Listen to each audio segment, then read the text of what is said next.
The blue ribbon on her wrist was the first thing Elias Morrow noticed. Not the blood on her bare heel, not the dust pasted to her face, not even the 3 riders following her through the Nebraska grass, as if they were waiting for a tired animal to drop. The ribbon was wrong. It had been tied in a neat little bow, the kind a mother might put in a daughter's hair for church. But this one was knotted around the girl's wrist so tightly her hand had gone pale.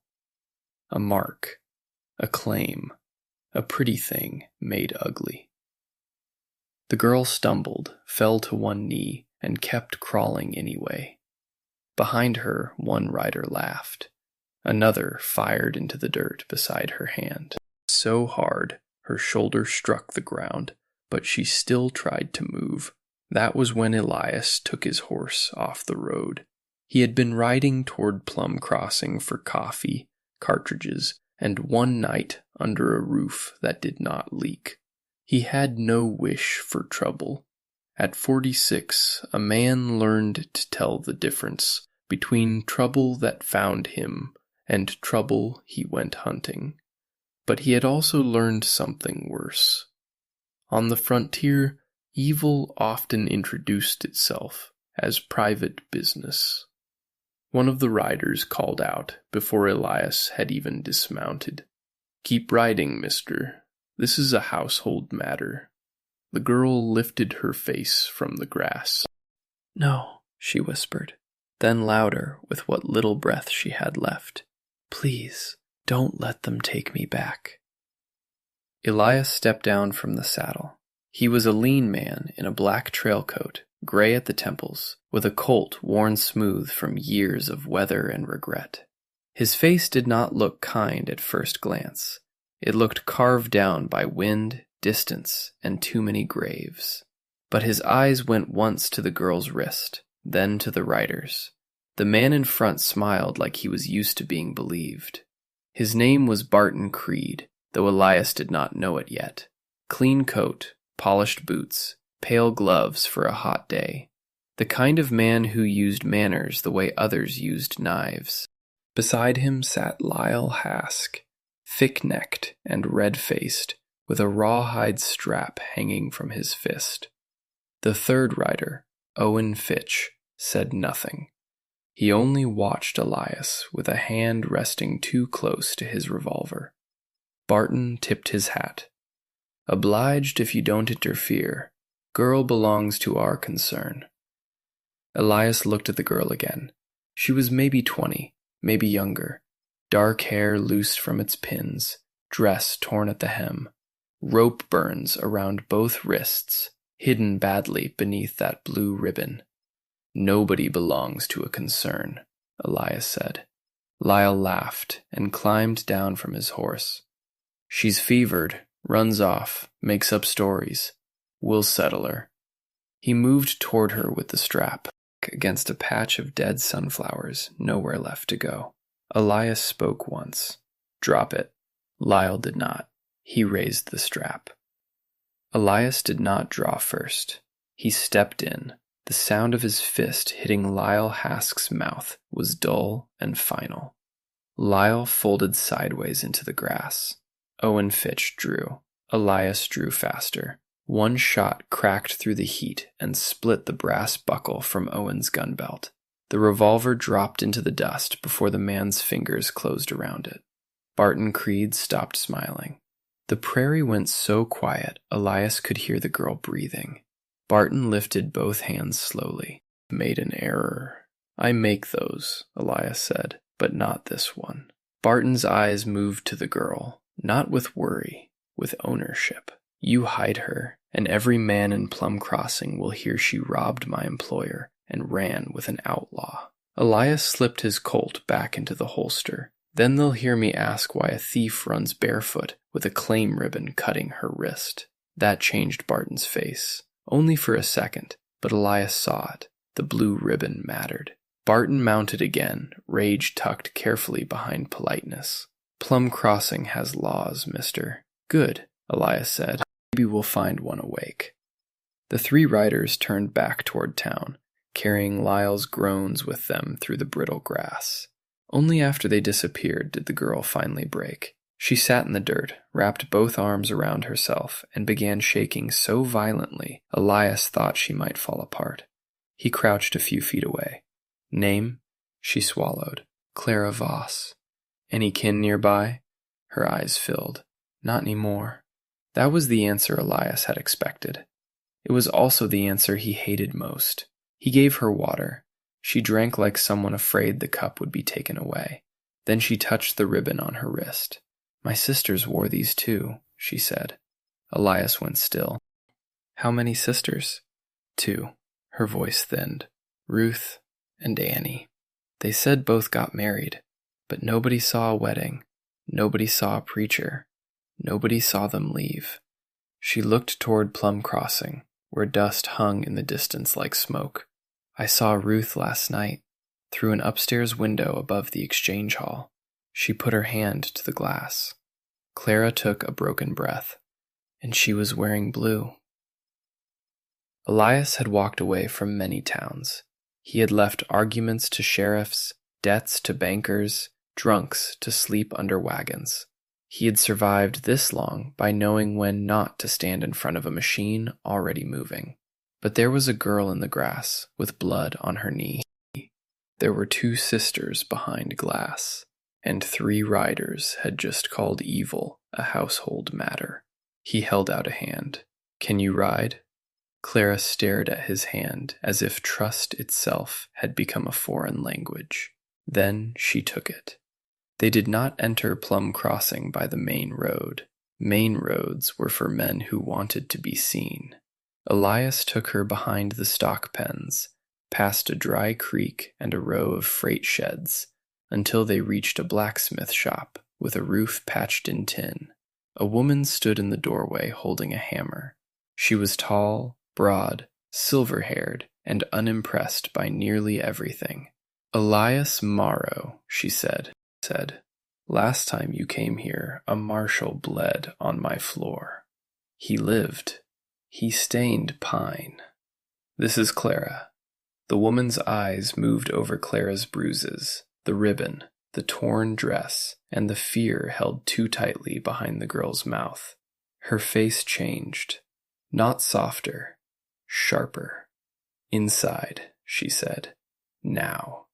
Her name was Mercy Bell, widow, blacksmith, and the closest thing Plum Crossing had to a conscience that still swung iron for a living. She cut the ribbon off Clara's wrist with a small knife. Underneath, the skin was raw. Mercy looked at the blue strip of cloth. One corner had been stitched with a white number. 17. Elias felt his stomach harden. That mean anything? Clara looked sick. Me there. Mercy placed the ribbon on the table, like evidence laid before God. No, she said, that is not age. That is inventory. For a moment, nobody spoke. Outside, Plum Crossing carried on. Wagon wheels rattled. A bell rang. Men laughed at something near the depot. The sound of ordinary life felt obscene.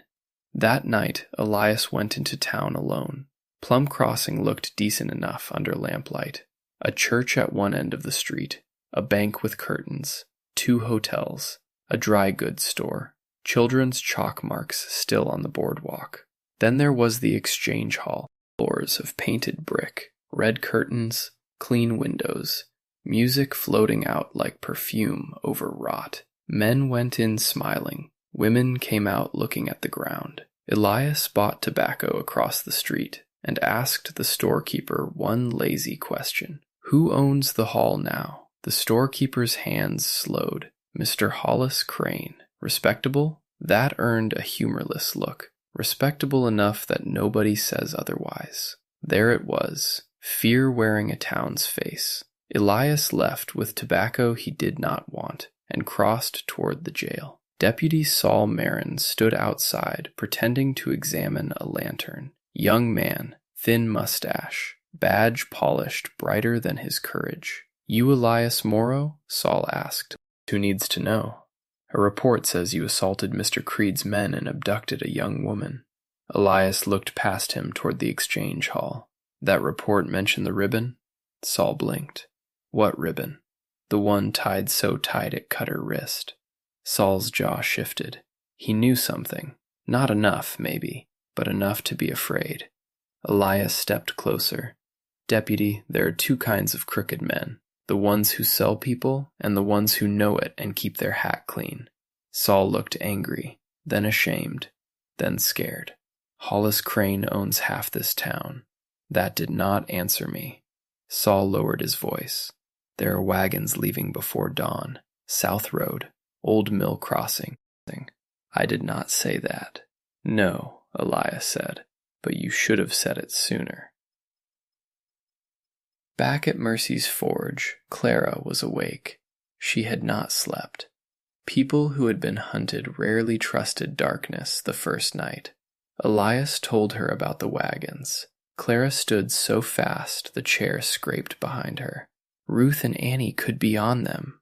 Could be. I'm going. No. Yes. Mercy, grinding coffee near the stove, snorted. He always starts with no. Saves time if you ignore him. Elias gave Mercy a tired look. Clara's voice trembled, but it did not break. I ran because Ruth mouthed one word through that window. Go. I left her. I left both of them. You survived. I left them. Elias had no clean answer for that. Survival often felt like betrayal to the one who lived. At midnight, the three of them moved. Mercy stayed at the forge with a shotgun and a promise to shoot any man who tried using the front door without manners. Elias and Clara slipped behind the exchange hall through an alley that smelled of spilled whiskey, wet wood, and fear. A guard leaned by the back steps, half asleep. Clara picked up an empty coal bucket. Elias whispered, "Stay behind me." Clara swung the bucket into the guard's face before he finished speaking. The guard dropped like a sack of feed. Elias stared. Clara whispered, "He was in the way." For the first time that day, Elias almost smiled. Inside, the back hall was narrow and hot. Doors lined the upper floor, some locked, some open. Behind one came a woman's quiet weeping. Clara froze. Elias touched her shoulder once. Forward. They reached a small office above the ballroom. Elias forced the lock with a knife. Inside were account books, railway claim slips, marriage certificates unsigned by any real preacher, and a cigar box filled with blue ribbons, numbers stitched in white. 11, 12, 19, 23. Not names, numbers. Clara put both hands over her mouth. A stack of baggage tags for the southbound freight line. One tag was marked Voss R, another Voss A, Ruth, Annie, still alive. Footsteps sounded outside the door. Elias killed the lamp. Two men stopped in the hall. Barton Creed's voice came first. Move them before sunrise. The younger one ran, and Crane wants the house clean. Another voice answered, smooth and bored. Hollis Crane. Then clean it. I am tired of small men turning merchandise into noise.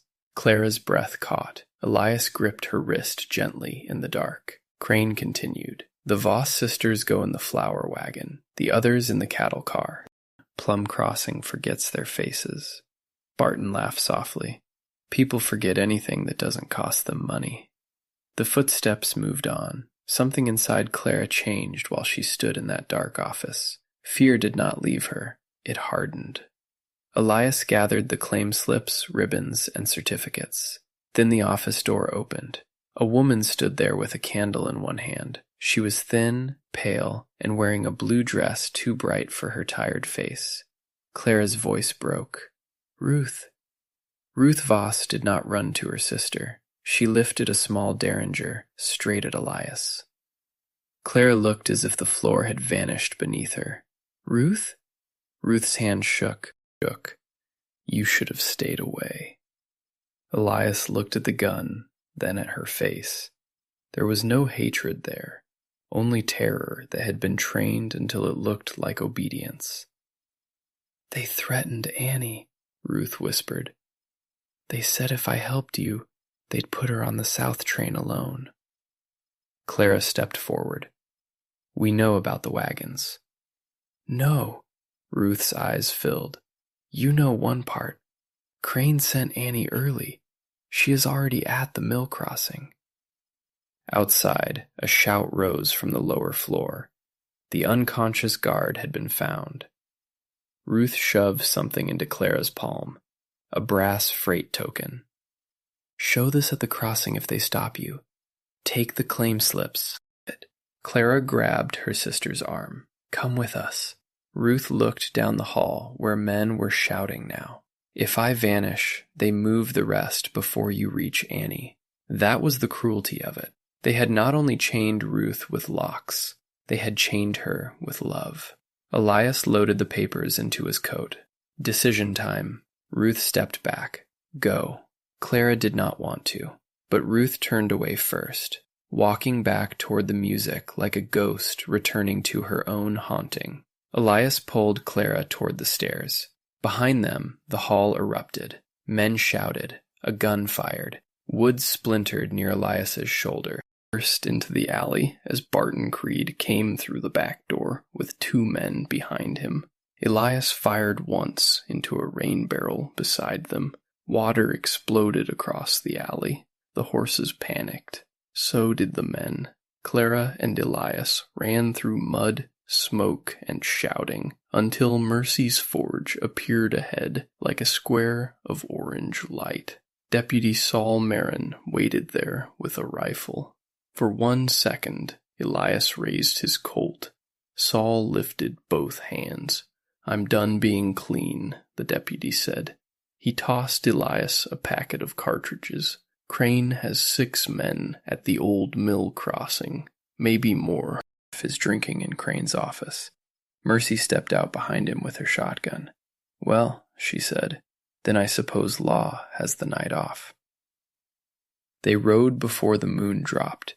Elias, Clara, Mercy, and Deputy Saul took the south road with the wind at their backs and the evidence buttoned inside Elias's coat. No speeches, no promises, only hooves hammering through the dark. By dawn, they reached the old mill crossing. The mill itself had burned years ago, leaving a black skeleton beside the river. 2 wagons waited near the broken wheelhouse. A cattle car sat on the spur track beyond them, door barred from outside. Women's voices came from inside, not loud. Hope had learned to be quiet. Barton Creed stood near the lead wagon. Hollis Crane sat on a gray horse, gloves clean, expression calm. Annie Voss was beside him with her hands tied. She looked 14. Clara made a sound that was almost not human. Elias stopped her before she broke cover. "Breathe." Crane saw them anyway. Men like him always sensed when property was about to become people. He smiled across the riverbank. "Morrow. I wondered which old gunman she would find." Elias rode into the open. "Open the car." Crane laughed. "You have no warrant." Deputy Saul rode beside Elias, face pale but voice steady. "I do." That was not exactly true, Elias had learned. Sometimes arrived before paperwork. Crane's smile thinned. Barton reached for his gun. Everything happened at once. Mercy's shotgun roared and blew the lock from the cattle car. Saul fired over the heads of Crane's men, scattering 2 behind the wagon. Clara ran for Annie. Barton tried to cut her off. Elias met him halfway. No grand duel, no pretty legend. Just 2 men in river dust, one fighting to keep a business alive, the other fighting because someone finally had to end it. Barton drew. Elias fired once. The pistol flew from Barton's hand and vanished into the river. Then Clara struck Barton with the brass freight token so hard he dropped to one knee. Elias looked at her. She was shaking, but still standing. "Fair," he said. Mercy ripped the cattle car door open. Women stumbled out into morning light. blinking like they had forgotten the sky still existed. Annie fell into Clara's arms. Then Ruth appeared from the second wagon. She had escaped in the confusion, one cheek bruised, dress torn, eyes blazing. For the first time, all three Voss sisters held one another in the dirt beside the mill crossing. Not safe forever, not healed, not yet, but together. Hollis Crane tried to ride away. He made it 30 yards before Deputy Saul put a bullet through his saddle strap. Crane hit the ground hard enough to lose both his hat and his dignity. Mercy leveled the shotgun at him. "Move," she said, "and I will improve your character." Crane did not move. By noon, Plum Crossing could no longer pretend. The claim slips, false certificates, ribbon numbers, and frightened witnesses made silence impossible. The sheriff resigned before anyone asked him to. Men who had looked away suddenly found righteous words. Women who had suspected the truth came forward with names, dates, missing daughters, missing sisters. That was how towns often changed. Words. Women who had suspected the truth came forward with names, dates, missing daughters, missing sisters. That was how towns often changed. Not because everyone became brave at once, because one person finally made cowardice expensive. A week later, Elias found Clara outside Mercy's forge, sitting on an overturned bucket with the cut ribbon in her hands. The blue cloth was clean now, still ugly, still real. Ruth and Annie were inside, sleeping at last. Clara did not look like the girl from the grass anymore. The fear was still there, somewhere deep. Fear does not leave just because danger does. But her shoulders were straighter. Her eyes had returned to the world. "Kept riding," she said. Elias leaned against the hitching post. "I could have. Why didn't you?" He watched dust move along the street. A child laughed near the well. A hammer rang from Mercy's shop. Somewhere, a church bell tried to sound innocent. Elias thought about all the roads behind him, all the times he had arrived too late, all the graves that had taught him silence was not peace. Then he looked at the ribbon in Clara's hands. "Because a man called you business," he said, "and you answered like a person." Clara folded the ribbon once, then again. "What do I do with it?" Elias considered that. "Keep it until it stops owning you." Years passed before Elias passed through Plum Crossing again. The exchange hall was gone. Burned legally, Mercy claimed, though her eyes dared anyone to ask what that meant. In its place stood a boarding house run by 3 women named Voss. No locked rooms, no red curtains, no blue ribbons. Traveling women stayed there for fair money, warm food, and doors that barred from the inside. Over the front desk, Clara had framed one faded strip of blue cloth beneath glass, not as a wound, as a warning, and under it, in Mercy Bell's heavy handwriting, were 6 words. "Private business is where evil hides." Elias read them twice, then he stepped back into the Nebraska wind, older, slower, and still not much interested in leaving footprints. But somewhere behind him, a bell rang over a door. Women laughed in a safe room. A young girl carried clean sheets upstairs without lowering her eyes. And for once, the town did not look away. That was enough. Sometimes that is all courage begins as. Not a legend, not a gunfight, not a man faster than fear. Just one tired witness in a field, deciding that a scream is not private business when everyone can hear it.